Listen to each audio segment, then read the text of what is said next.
কোনো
রেগুলার কিছু ছিল না। এক সপ্তাহে হয়তো 3 বার আসবে, তারপর 2 সপ্তাহ গায়েব থাকবে। একজন আসে নাকি কয়েকজন স্যার আমরা প্রথমে মনে করেছিলাম যে অনেক বড় একটা রুমের মধ্যে, কারণ ঘেরাও করে রাখতো, লোকজন দিয়ে ঘেরাও করে রাখতো।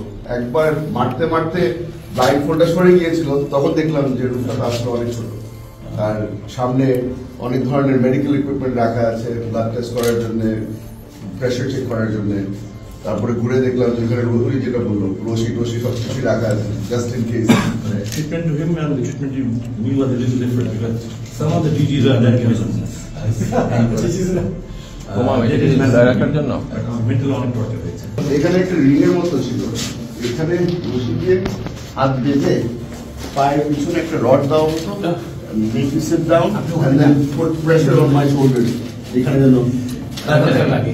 ওভাবে করে মনে হতো তো মানে 8-9 ঘন্টা হয়ে গেছে। পরবর্তীতে বুঝতাম যে এক ওয়াক্ত নামাজে খালি সময় হতো। So it's only been 2-3 hours. Blindfolded, taken back into my cell. They would not take the blindfold off. ওখানে ফেলে রাখতো, মনে হতো যে কোথায় আছি জানি না। কিছু ঘন্টা পরে এসে ব্লাইন্ডফোল্ড থেকে দেখি যে আমি আমার সেলের মধ্যে আছি। মানে ডিসওরিয়েন্ট করার জন্য যা করার, it was এখন তো যা অবস্থা দেখে মনে হচ্ছে বলে না, ওবামা বলেছিলেন যে you can put lipstick on a pig but it's still a pig. this was hell. এর জন্য আমাদের জন্য দোজক ছিল এটা। একবার 8 দিনের জন্য আমাকে বললো যে রুমের ফার্স্ট টাইম খুব খারাপ ছিল, সেকেন্ড ফার্স্ট টাইম ভাঙা টাকা ছিল, আপনার টাইলস লাগবে। প্রাইমারি ওই জানুয়ারি ছিল স্যার, জানুয়ারি উপরে 3টা কম্পার্টমেন্ট রং করা ছিল, ব্ল্যাক কালার, উপরে সাদা রং করা ছিল, সাদা কাগজ লাগানো ছিল। তো বাদর আছে আশেপাশে, বাদরকে ছিঁড়ে ফেলছে, তার মধ্যে বাদরটা আমার বন্ধু আমাকে দেয়, তুমি আরো দেখা সুযোগ করে দেয়। তো তার ওটা পেন্ট করে দিলে আমি ছোট ছোট রেভেন্যু সেগুলো বন্ধ করি। 28 February to 8 March 2022 খুঁজে দেখতে পারেন when they are renovated, তাদের অ্যাকাউন্ট সিজনিকা দেখলে দেখা যাবে। এর ফলে এমন হচ্ছে আমার গরমে খুব কষ্ট হয় স্যার। আমি kept on continuously sweating.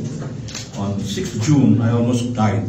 আমার immediately shift করে they fix AC so that I don't die and they don't fix problem. I don't want to আমাদের পুরো সাউন্ড বোর্ডটা মানা করতো। সো ওরা যখন আসতো তখন সাথে সাথে আমরা আবার ব্লাইন্ড ফোল্ডে যখন আমরা আবার পিছন দিকে গিয়ে শুয়ে যেতাম। তো এইভাবে করে আমাদের দিনগুলো পার হতো। এবং তারা এবার এই পাশে আমার ডান পাশে একটা ছেলে ছিল, সো কিছুক্ষণ পর পর খুব মারতো, তো কন্টিনিউয়াস মারতো, এবং ও যতক্ষণ না কান্না থামাতো না, চিৎকার থামাতো না, ওকে মারতো। সো আমি তখন জিজ্ঞেস করতাম ওকে কেন মারতেছে, তো সব বলতো ওকে মারতে মারতে পাগল হয়ে গেছে এবং ন্যাংটা দাঁড়ায় থাকতো, এই জন্য ওকে মারতো। এবং ওকে কন্টিনিউয়াস মাত্র যতক্ষণ ও সাউন্ড বন্ধ করতো না। সো আমার এই পাশে আমি আরো 4-5 জনকে দেখি, কেউ 1.5 বছর, কেউ 2 বছর, কেউ 3 বছর ধরে এরকম ছিল। সো এইভাবেই করে আমাদের তোমাদের মধ্যে আমার এখানে আমার জানা মতো 6 জন ছিল। আপনি কতদিন ছিলেন? আমি 10 ডেজ ছিলাম।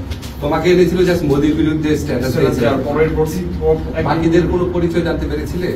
আমি একজনের নাম জানাচ্ছি সাইফুল, 2 জনের নাম জানতাম না, 2 জনের নামই সাইফুল ছিল। ওইখানে আমি বলতেছি যে আমার আম্মুকে এইভাবে মারতেছে কেন, কি আমাদের কি অপরাধ, বলতেছে তোর মায়ের সম্পদ লাগবে, তোর মায়ের ব্যাংকের সব টাকা লাগবে, 5 দিন করে তোর মাকে আমরা বাসা দিয়ে দিব, ওইরকম বলে 1 ঘন্টা মতো গাড়িতে আপনার আমাকে রেড কোট আনছে। রেস্টুরেন্টে আনার পর আমাকে এখানে রাখছে, যেখানে ছোট একটা সেলভার ছিল, মানে আমরা বসতেও পারি ওইরকম অবস্থা। আর জানলা দিয়ে আমি না না এরকম একটা মানে কর্নার ছিল আপনার। তো আমি হচ্ছে আমার আম্মু রাত্রে মানে আমার আম্মু একটু মোটা টাইপের ছিল, একটা হাতটা একটু খুলে যাচ্ছিল। আমি বলতেছি আমার আমাকে খুলে দেন না, আমার আম্মুকে খুলে দেন, হাতটা শুদ্ধ খুলে দেন। পুরো বলতেছে তোমার আম্মুর চাবি আমাদের কাছে না, হেডকোয়ার্টার আছে। আমার বাথরুম এসছে, আমি বাথরুম এসছে একটু খুলে দেন। আমি অনেক চিৎকার চেটা বলছি, আমাদের পায়ে শুধু ধরছি, খুলে দেয় না।